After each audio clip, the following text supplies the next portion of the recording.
Jeff's next victim was Randy Barge. Randy was the oldest of all of us, and the most jaded. He was easily the meanest to Jeff. The worst pranks, the meanest jokes, the nastiest little gags would always be cooked up by Randy.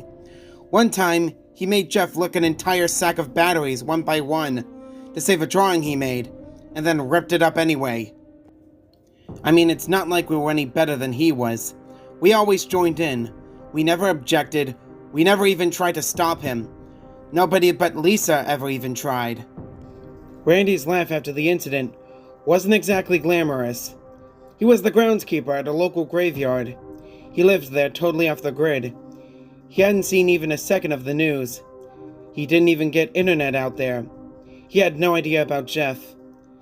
He could never have known the horror that was about to come. Randy was used to seeing weird things at night. When you're all alone and isolated in such a strange, scary place, your mind tends to play tricks on you. You see shadow people shuffling across the walls, trees moving on their own, or ghosts floating past the headstones. Eventually, it all becomes white noise. You start tuning out all the creepy things that would terrify most people. That complete apathy for the supposed paranormal, unfortunately, would be Randy's undoing. When he started seeing Jeff standing in the graveyard in the middle of the night, he thought nothing of it. He never tried to run. He never went to grab a weapon. He never thought twice about it. He'd seen those types of things every single night, and the natural guilt he felt over Jeff's death made him take these sightings even less seriously.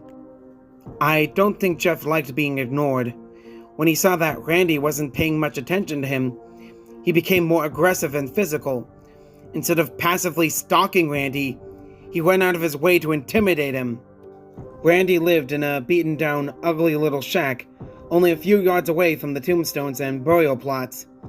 Jeff would wait patiently for Randy to go to bed, and then bang on his door or toss a brick through his window. Sometimes he'd just slam something against the wall or simply tip something over. He'd do anything to make Randy freak out. Jeff also did more subtle little things to drive Randy crazy. He'd sneak into his cabin while he was away and make slash marks on his walls and windows.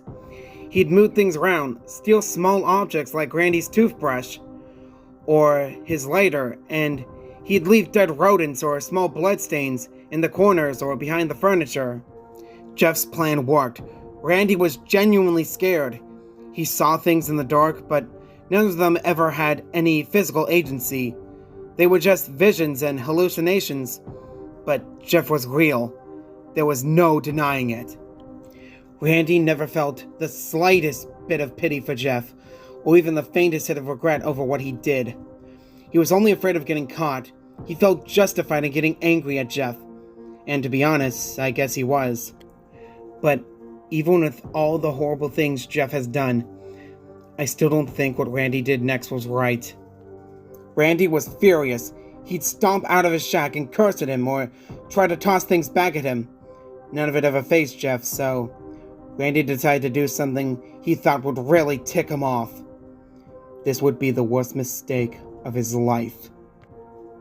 It was past midnight, and the graveyard was shrouded in an ugly fog, so thick you could cut it with a knife. Randy spent most of his days screaming at Jeff and trying to outrun him or chase him off, but when he saw Jeff standing in the distance that night, all he did was smile smugly and wave. Jeff wasn't normal, but he wasn't psychic either. He didn't know what Randy was doing with that large shovel draped over his shoulder. When Jeff saw Randy pierce his shovel into the dirt, he was confused. Jeff watched Randy for hours, how he single-handedly dug 6 feet into the wet, muddy ground. Jeff watched how Randy grabbed a hold of a heavy coffin and struggled to pull it up to the surface. Jeff figured out Randy's motivations when the coffin lid swung open and he saw the body. He recognized the person the rotting corpse used to be, even after years of decay. It'd been years, but you never forget your own mother's face. I don't know what Jeff was planning to do with Randy at first. Maybe he was going to mess with his head for a little while, and then kill him quickly and painfully. But any plans Jeff might have had gone right out the window the moment Randy defiled his mother's grave. Randy unzipped his fly and began to urinate all over her dead body. I don't know what he expected to happen. Randy was a nasty, cruel person without much foresight.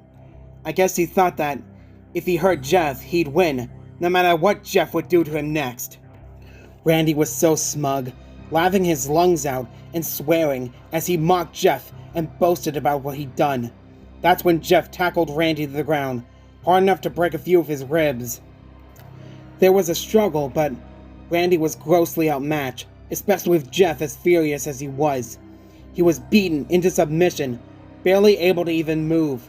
It didn't stop Randy from running his mouth, even when Jeff was holding his knife to Randy's throat.